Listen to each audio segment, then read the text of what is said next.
दो भाई 1950 में जो बड़ा भाई है अपने नाम पर रजिस्ट्री है।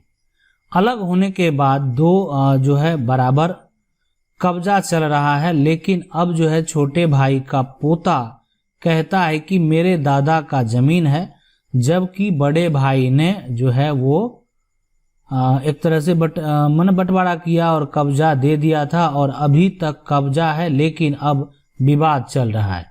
जबकि छोटे भाई में कुछ जो है समस्या के लिए घर के काम के लिए उस जमीन को जो है बंधक रख दिया था और उसकी कॉपी है ना। अब आपको क्या करना है, हम आपको बिल्कुल बेहतर राय देने का प्रयास करेंगे। देखिए, अगर ये मामला विलेज का है तो पहला कि एक ग्राम पंचायत का जो है ना, आप वो भी फैसला का कॉपी तैयार कर सकते हैं कि उसमें आपका मतलब वो अधिकार शुरू से है। कुछ आपके सपोर्टर में वैसे गवाह होने चाहिए जो कि आपके अगल बगल के हों। दूसरा कि आप अगर इसमें आपके अंदर में है, आपके कब्जे में है, ठीक है, न्यायालय में जाना ज्यादा सही रहेगा। ठीक है, प्रक्रिया आपके कब्जे में है ही, कोई टेंशन नहीं है। आप उसको अगर गिरवी दिए हैं आप उसको छुड़वा भी सकते हैं, वो आपका मैटर है, लेकिन आपको न्यायालय जाना ज्यादा सही रहेगा। न्यायालय जाने से फायदा ये मिलेगा कि इसमें आप इसको देखिए, उस समय दोनों भाई साथ थे और बड़े भाई ने अपने नाम से हुआ और उस समय से आपका कब्जा है, उस आधार पे आपको न्याय मिलेगा, है ना। और ऐसा पहले होता था कि बड़े भाई के नाम से संपत्ति हो गया, ज्वाइंट फैमिली में होता था। तब क्या, आज भी है कि अगर ज्वाइंट है, आपका कोई बंटवारा का प्रूफ नहीं है और बड़े भाई ने अगर मान लेते हैं, ठीक है, वो अपने पैसे से क्यों ना खरीदा हो, ये भी है ना, हो सकता है कि वो अपने पैसे से ही खरीदे हो, लेकिन बड़े भाई ने अगर अपना नाम, तो छोटा का हक होगा कानूनन। ठीक है, तो इसलिए न्यायालय में जाना ज्यादा बेस्ट रहेगा आपके लिए। तो अभी आपको यही करना चाहिए, लेकिन एक बार ग्राम पंचायत करके ग्राम पंचायत का भी जो है फैसला का कागज आपको तैयार कर लेना चाहिए, जो कि कोर्ट में कहीं ना कहीं उसका भी वैल्यू है। तो ये एक है। बाकी अगर विवाद जो है यहाँ पे कोई भी अधिकारी के पास से ऐसा सॉर्ट आउट नहीं होगा, इसलिए आपको न्यायालय जाना ज्यादा सही रहेगा। चलिए अगला सवाल देखते हैं कि सर मेरा जमीन का जो है नक्शा यहाँ पे बढ़ा था और हम लोग जो है वो पक्की यहाँ पे पैमाश करा के जो है कच्चा घर बना 1995 से रह रहे हैं। फिर बगल वाला और सामने वाला ने जो है अपना नक्शा बड़ा करवा के जो है पेपर में खेत दिखा के 2009 में और 2019 में जो है मेरा घर अपने नंबर में ले लिया है, लेकिन हमारा कब्जा अभी भी है। कृपया बताइए मुझे किस कोर्ट में न्याय मिल सकता है ना।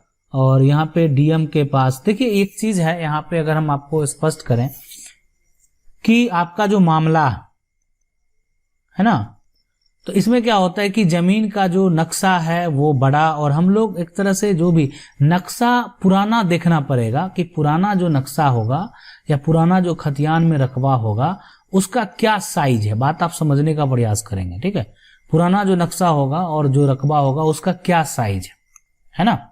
साइज कहने का मतलब है कि वो दोनों समान है कि नहीं है।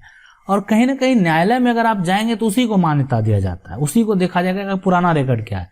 हो सकता है कि उसका नक्शा मान लेते हैं कि आपका कम हो, है ना, और दूसरे वाले में ज्यादा हो गया होगा, किसी दूसरे का कट के आ गया होगा, ऐसा भी हो सकता है, कोई बड़ी बात नहीं है।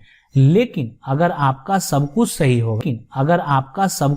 होगा, ठीक है, और तो किसी दूसरे को पेपर बनवा लेने से उसका कोई भी वहां पे हक नहीं होगा। तो ये मामला के लिए जो है आप सबसे पहला देखिए, इस मामले के लिए अगर सबका आपका कब्जा है या जो भी है, तो आपने यहाँ पे ये लिखे डीएम या जो है यहाँ पे देखिए, बिल्कुल कोर्ट में आप जा सकते हैं। और अगर मान लेते हैं कोई भी इस तरीके का जो विवाद है ना, इसके लिए एसडीएम कोर्ट में भी आप इसके लिए आवेदन जो है कर सकते हैं, एसडीएम के पास भी इसके लिए आप आवेदन कर सकते हैं। ये पूछ रहे हैं कि सर मेरा जो है गांव में ना खेती वाला जमीन है, पर उसमें रोड नहीं होने की वजह से जो है काफी एक तरह से वो कम है ना, तो वैल्यू काफी कम है, तो रोड कैसे निकलवाएं। देखिए, रोड डिपेंड करता है कि सारे का निजी जमीन होगा, और मान लेते हैं कि खेत वाला जमीन है और अगल बगल के लोग उसको अगर नहीं देना चाहेंगे तो फिर सिर्फ आपके सपोर्ट से उसके रूट जो है नहीं जा सकता है। तो लेकिन अगर कोई भी अगर एक तरह से, या यदि कोई मान लेते हैं कि सरकारी पहले से ही ऐसा कुछ जो है उससे रास्ता दिया गया है नक्शा वगैरह में, तो संभव है ये, ठीक है। नहीं तो फिर ऐसे जो है बहुत सारे लोगों का अगर उसमें खेत जुड़ा हुआ है और वो लोग नहीं चाह रहे हैं, तो फिर यहाँ पे दिक्कत जो है होता है। लेकिन अगर मान लेते हैं सब लोग रेडी होते हैं, ठीक है, तब आप जो है उसको अगर बात करें तो आपके क्षेत्र के जो भी एक तरह से अगर गांव से आप डिपेंड, गांव के मुखिया हैं और जो उसका वहाँ के समिति होते हैं, वार्ड सदस्य होते हैं जो आप क्षेत्र से में आते हैं, ठीक है, तो वहाँ पे लिखित आपको देना पड़ेगा, तो फिर उसको पास करवाया जाता है, ठीक है। उसके बाद आगे का प्रक्रिया जो है उसका होता है। चलिए अगला सवाल देखते हैं। अगला सवाल है, ये पूछ रहे हैं कि एक जगह पे अलग अलग 2 खेसरी की जमीन है, ठीक है, एक जगह पे, और दोनों खेसरा में 8 हिस्सेदार है और जो है मौखिक बंटवारा है। दोनों खेसरा में से एक खेसरा में से 4 हिस्सेदार मिलके बेच दिया है। मतलब दोनों खेसरा में से जो है एक खेसरा में 4 हिस्सेदार जो है वो मिलके, है ना, बेच दिया है, मतलब 4 हिस्सेदार बेच दिया। और 4 हिस्सेदार और एक खेसरा जिसमें 4 हिस्सेदार जो बचा हुआ है उसमें उसका खेसरा में से 2 हिस्सेदार हिस्सा लिया था। 2 और हिस्सेदार दूसरे जगह हिस्सा लिया। 2 में से एक हिस्सेदार का बेटा से हमने इतना कट्ठा जमीन लिखवाया, जबकि उसमें से इतना कट्ठा, है ना, इतना कट्ठा जमीन था। जो सेकंड नंबर हिस्सेदार में जो इतना कट्ठा हमको लिखा, उसका चाचा जो समझदार था वो लिखवाने गए थे और गवाह में उनका नाम है। पेपर पे अब जिस जो है यहाँ पे जमीन लिए, जिसे जमीन लिए उसका यही की जो है एक तरह से चचेरे भाई, जिसका यहाँ पे जो बाबू है वो गवाह था और लिखवाया, वो बोलता है कि इसमें तुम्हारा 3 कट्ठा ही हिस्सा होगा, है ना, और जिसमें कि मेरा जो है यहाँ पे पेपर पे यहाँ पे खाता खेसरा चौहद्दी सब लिखा है, और हमको जो है चौहद्दी भी गलत दे दिया था, 20 साल गलत दे दिया था 20 साल पहले। अब हम मेरा पेपर पे जो है लिखा खाता खेसरा चौहद्दी लेना चाहते हैं, तो बोलता है कि जो नहीं मिलेगा और मोटेशन भी नहीं होने दे रहा है। इस सब के जो है अच्छे से डिटेल्स में समझा दीजिए। देखिए अगर मोटेशन रोक रहा है तो फिर दिक्कत है, मतलब उसमें जालसाजी करना हो गया, सीधी सी बात है। और देखिए सबसे पहला प्रयास है कि इसमें उसका मोटेशन कराया जाए, और इसके लिए क्या किया जाए, केवाला का मोटेशन क्यों नहीं हो रहा, किस आधार पे रोक दिया जा रहा है। तो देखिए आप अंचल अधिकारी के पास हो सकता है बार बार गए भी होंगे और आपका मोटेशन के लिए कोई आपत्ति दर्ज किया होगा तो मोटेशन रिजेक्ट हो जाएगा। तो इसके लिए जो है ये सब वेरीफाई करने के लिए कि आपका क्या है, वास्तविकता क्या है, कौन कौन क्यों ऐसा कर रहे हैं, क्यों उस पे मोटेशन पे जो है अटेम्प्ट लगा रहे हैं, रोकने का प्रयास कर रहे हैं, इसके लिए है DCR सुधार, है ना। तो आप पहला काम कीजिए, उनके पास आवेदन कीजिए, ठीक है। तो इसलिए पहला कार्य आपको यही करना है कि जो जमीन आपका है उसको मोटेशन करवाइए, ठीक है। मतलब वो काम आपको पहले करना है किसी भी हालत में, और ये स्टेप आपको जो है यहीं से लेना है, ठीक है। आगे प्रक्रिया न्यायालय का भी होता है, लेकिन अगर आपका ये हो जाता है ना, DCLR के पास वो केवाला को वेरीफाई किया जाता है ना, पार्टी को भी नोटिस किया जाता है कि भाई आपने लिखा कहाँ से लिखा, कोई पोजीशन तो होगा, सीधी ये भी बात है ना।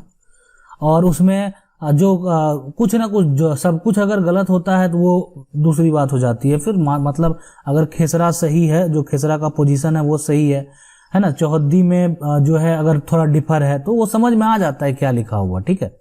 तो ये बात है। और आपका अगर अगल बगल के कुछ गवाह होंगे तो उनको भी वहां पे पेश करने का प्रयास करेंगे, तो DCLR कोर्ट पहले चूज कीजिए, ठीक है। चलिए अगला सवाल देखते हैं। महाशय मेरे बाबा के 2 बच्चे हैं, AB, और A के 2 बच्चे हैं, B और B के 1 बच्चे हैं। बाबा की वंशावली बनती है तो उसमें A की ही पूरी फैमिली को दिखाया जाता है, B की नहीं वंशावली अप्रूव हो के जो है वो बैंक लोन पास हो जाता है। हम इस पे कार्रवाई जो है करवा सकते हैं। अरे 100% करवा सकते हैं, बिल्कुल करवा सकते हैं, ठीक है। पहला काम जो है ये, अगर ऐसे ये धोखाधड़ी किया गया है ना, कागज पत्तर सब कुछ सही है, तो पहला जाइए और एसडीएम के पास इस मामले का आवेदन कीजिए। ठीक है, ये चीज है, एसडीएम के पास से इस मामले को पहले आवेदन कीजिए, सारा बात वहां पे दिखाइए और देखिए इसका प्रक्रिया क्या होता है। नोटिस जाएगा, जवाब देना पड़ेगा, बहुत कुछ आप पे जो है कार्रवाई किया जा सकता है और ये इसे धोखाधड़ी में जेल भी हो सकता है। ये बात आप समझ लीजिए, गलत वंशावली बनवाना बहुत बड़ा जुर्म है ना। तो इस पे बिल्कुल आप एसडीएम के पास जो है आवेदन, इस विषय को स्पष्ट करके पूरी तरह से जो है आवेदन तैयार करके और कुछ आपके पास जो उसका प्रूफ है उसको लगवा के जो है देने का प्रयास करेंगे। ठीक है, और आप अपना भी वंशावली बनवा सकते हैं और उसके हिसाब से उसमें सारे चीज को मेंशन करेंगे जो जो है वर्तमान स्थिति जो है।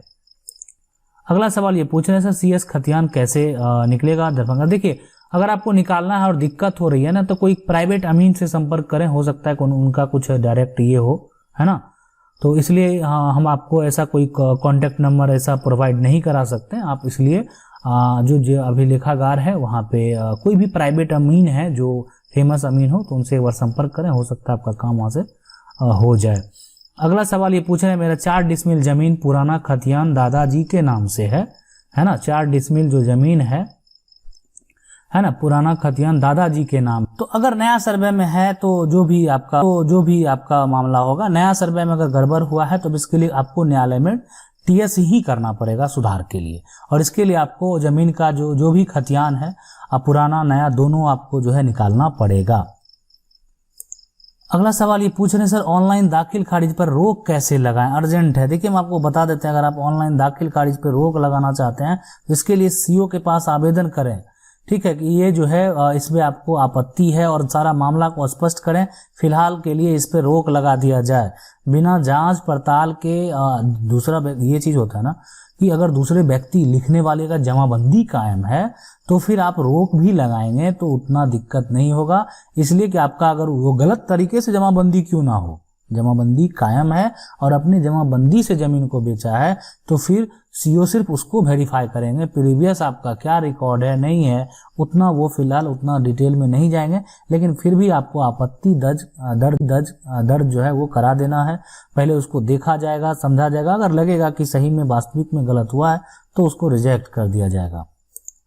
अगला सवाल ये पूछ रहे हैं, सर मेरा दादाजी के नाम से ऑफलाइन रसीद कट रहा है पर ऑनलाइन जमाबंदी में काम। देखिए, इसके लिए सुधार का प्रक्रिया है परिमार्जन पोर्टल, है ना, और इसमें जो है आपका ऑफलाइन रसीद जो है वो आप अप टू डेट कटा लें और इसको अपलोड करना पड़ता है।